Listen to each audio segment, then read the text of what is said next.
seeing the increase in numbers of people, we began to really look at a dehumanizing dialogue. We wanted to personalize the stories. We were really just blown away by the diversity of experiences. The goal was really to anchor it from a perspective of those that are experiencing homelessness themselves. We like to say that the people that you meet in the film chose us. They were passionate about sharing their stories to shed this cloak of invisibility. It's a system that is not working and not fault of any individual. People are being pushed out in the most dehumanizing way. The people that we met are extraordinary. We were inspired by their strength and resilience. There was laughter and there was joy in the making of this film.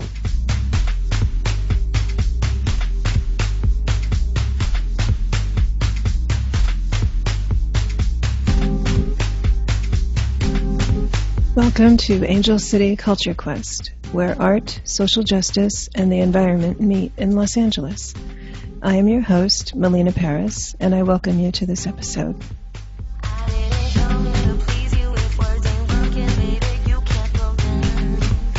Hello, culture lovers. This is your host, Melina Paris. For several months, we have been bringing you inspiring guests along with stimulating content about their work. As with anything, there are costs to keep this podcast going.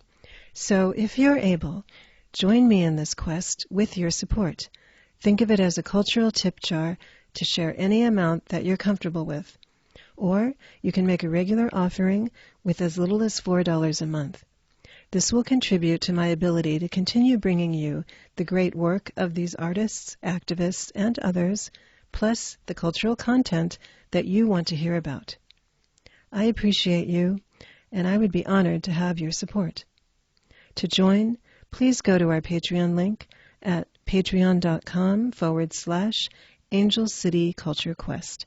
There, you can also see all of our past episodes, get early announcements, and find more perks to come. Thank you.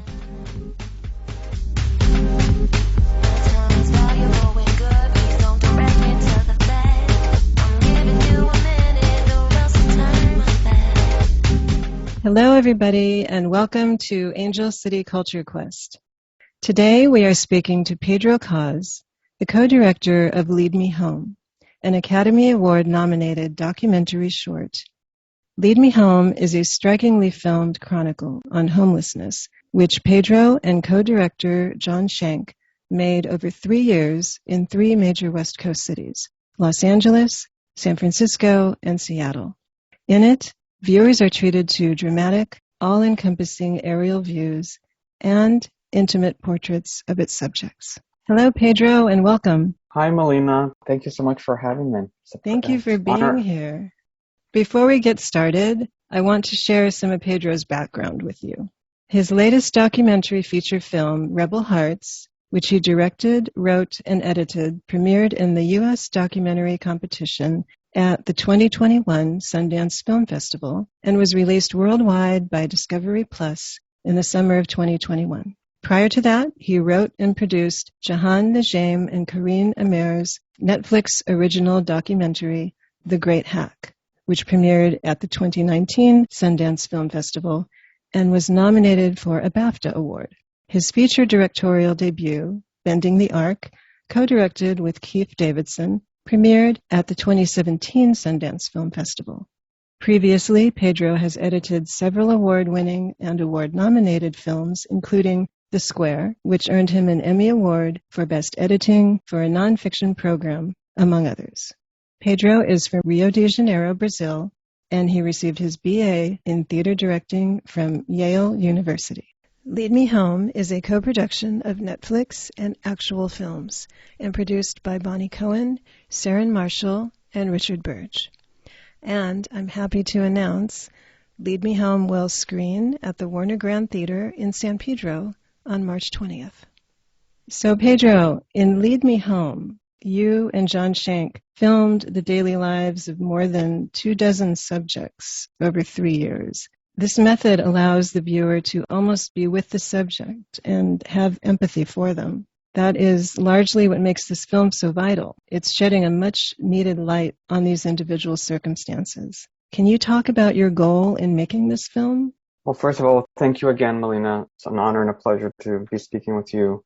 Jon lives in San Francisco. I live in Los Angeles. And Bonni, who's Jon's partner in making films, but also in life, I worked with them previously and we became very close friends. And we were speaking about our respective cities and, seeing the increase in numbers of people experiencing homelessness. And Jon and Bonni have been all over the world making films. We began to really look deeper and see the increase in numbers, but also an increasing vitriol and a dehumanizing dialogue and debate around the issue of homelessness. And we wanted to actually look to hear the stories and get to know people that are actually experiencing. We seem to be talking a lot about it, but not hearing the actual lived experiences. And we really wanted to set out to do that and hopefully personalize this very, at times, vitriolic debate that is going on. And so in 2017, we set out to dive in and really did a lot of research. We met with organizations, we met with city officials up and down the West Coast, and we were really just blown away by the diversity of experiences and seeing that there is not one cause. So we wanted to really ground it in the humanity. The goal was really to ground it and anchor it from a perspective of those that are experiencing homelessness themselves and of the ones that are working on the front lines. That's the core, that's the anchor. And also kind of giving it a macro sense of scope and how our cities are being transformed and are changing. So that was for us was anchored in the intimate and giving a sense of scale and scope in order to try to look at life and look at our cities from a perspective we've been marginalizing for way too long. Yeah. You've raised such very important points. The vitriol and then compared with the scale of what's going on and how large this problem has grown. As you noted on the website, each of these people who are living on the street, if not for unfortunate circumstances like addiction, mental illness, sexual abuse, homophobia, healthcare costs, disability, we see they would be living no differently from those who have shelter mere blocks, or as you noted, even just floors away. This is a two-part question. It's noticeable that each of these individuals have remarkable strength. Was there also something that drew you to these specific people? And was there anything notable or surprising to you about any of these subjects or their particular circumstances? Thank you for this question, Melina. It's interesting and it's funny because with Lead Me Home, we like to say that the people that you get to meet in the film chose us. They chose to share their stories. They chose to be in the film. They are remarkable people and of great strength and generosity because they were passionate about sharing their lives and their stories in order to connect and hopefully shed this cloak of invisibility that is far too pervasive. Getting to the second part of your question, the most surprising thing was the diversity, all walks of life. What people associate with homelessness is struggles with addiction and mental health, but that usually is what follows once you're pushed out into the streets. As you said, the causes can go from medical reasons, for disability, for abuse, discrimination, economic, financial reasons are huge. And so that's what we found. People that, for all sorts of different reasons, get to a point of vulnerability that we can no longer afford to pay the rent.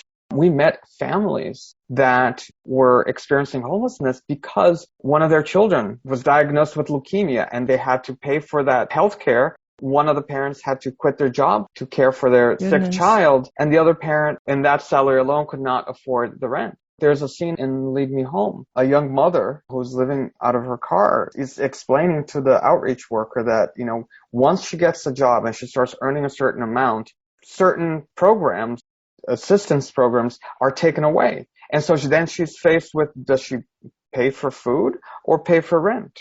And far too many people in this country are faced with similar decisions like that. And for us, it's a realization that it's a system that is broken and not working for all of us and not fault of any individual. I remember that woman too, and it's very easy to relate to her. And she asked the question, what are you going to do? Are you going to feed your children or are you going to pay the bills? You're going to feed your kid. It's remarkable how the film juxtaposes these folks' stories against what appears to be an abundance of towering real estate developments rising up in these cities. San Pedro is in the midst of a development boom itself. So while homelessness has been a long-time issue, did you find it's common to see increased amounts of unhoused individuals amid prolific development?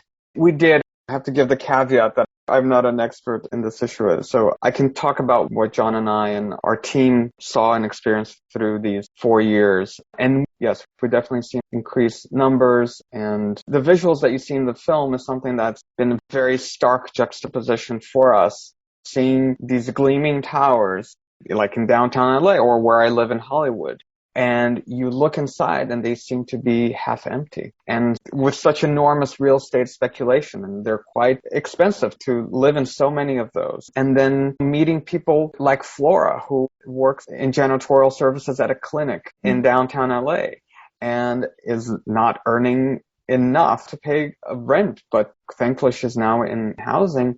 But that economy, it was so striking for us. And it's something, for example, that I'm from Brazil, I'm from Rio de Janeiro.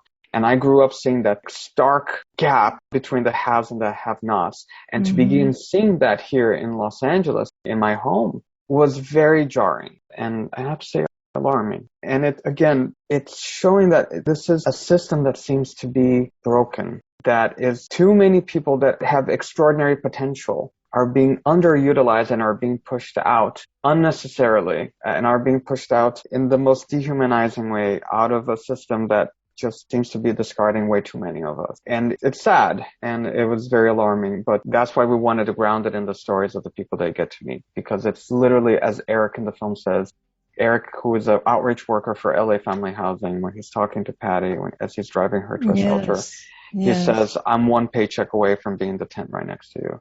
And so we realized that razor-thin line is so close to so many of us, and how vulnerable we all are. If you're just tuning in, today we're speaking with Pedro Kos, co-director of Lead Me Home. Thank you for listening.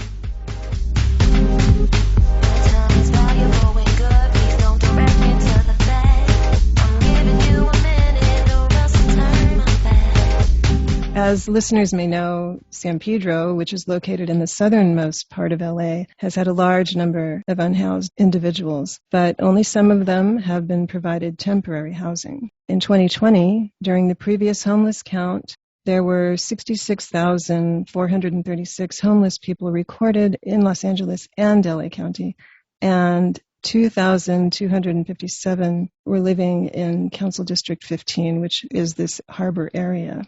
The 2022 numbers are going to be released in June. What I wanted to note is your film's website lists resources under its ACT tab to help unhoused people. These organizations are ones that your film team worked with during the filming of the documentary. They include 211, HUD Exchange, Community Solutions, and Lava May.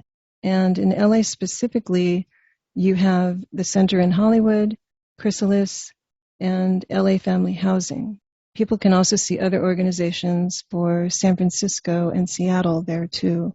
Now, the people we met in your film are so special. People have asked for updates on them, and you've answered by providing updates on your website. It's really wonderful and encouraging to see these stories and the successes that they've achieved. Can you please tell us about a couple of these individuals? Of course, we've been privileged to develop great close relationships to many of the people that you get to see in the film. So, for example, Roro Rashima White, who is Lewis's friend, you see her helping to clean Merritt Lake Park in Oakland. She has her own apartment now and is working for an organization in the Bay Area.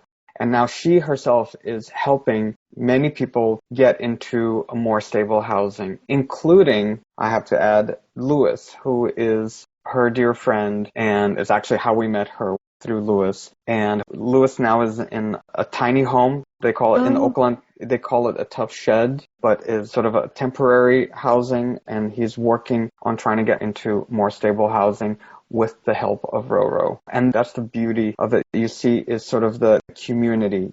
And so many people that have experienced homelessness are now working really, really hard to help their fellow neighbors get into stable housing as well. Eric, who is an outreach worker who you see in the film, he's the one that says, I'm one paycheck away from being the 10. He himself experienced homelessness decades ago, and he's been with LA Family Housing for over 20 years. And he's an extraordinary human being, one of the most wise and gifted men I've ever met in my life. People talk about Marvel superheroes.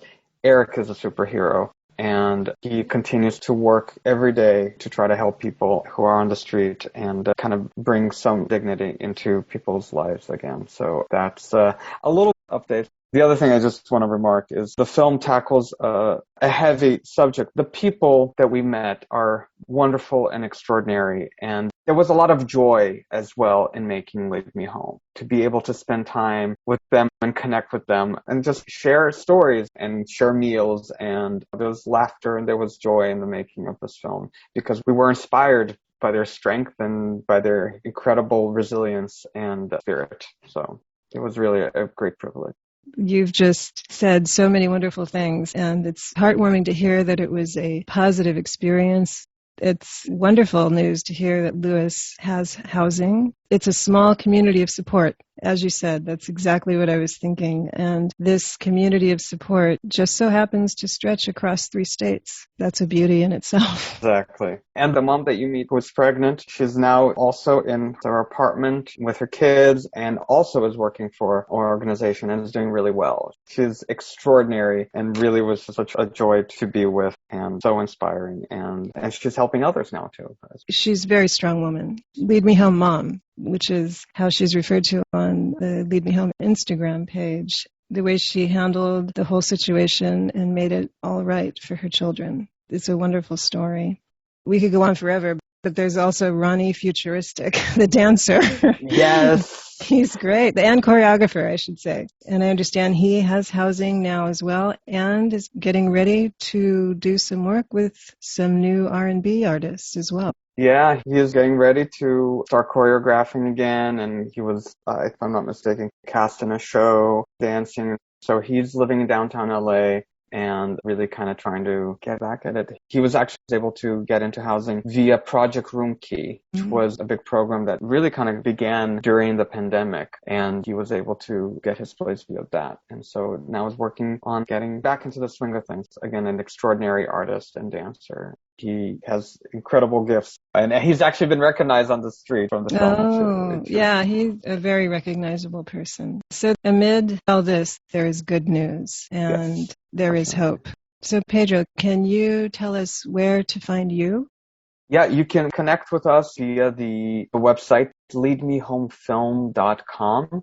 And as you said, we have many different ways where audiences can engage. There are the updates on the people that you get to meet in the film. There's ways that you can learn more about the history and current situation of homelessness around the country. And there's also ways that you can engage and act. As you said, the different organizations that are listed there are organizations we worked with during the production of the film. And there are many more, and we're actually continuing to add. And there's 211, if you are experiencing homelessness yourself, that is a lot of the times first point of entry, calling that number for guidance and where to find assistance. We want to continue to engage and help and hopefully be a conduit to help people act and connect more people and kind of seeing this in a different way. Yeah, thank you for mentioning that about 211. You have created a proactive site, and thank you for that as well. And I want to let people know we will have a link in our show notes, so go there. And it is also on Netflix if you can't make it to the Warner Grand Theater. Pedro Kos, thank you very much for your time today. I appreciate it. Thank you so much, Melina. It's been a pleasure.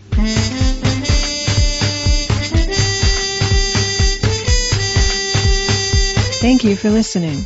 If you enjoyed the show, Please rate and recommend on iTunes, Spotify, or wherever you get your podcasts.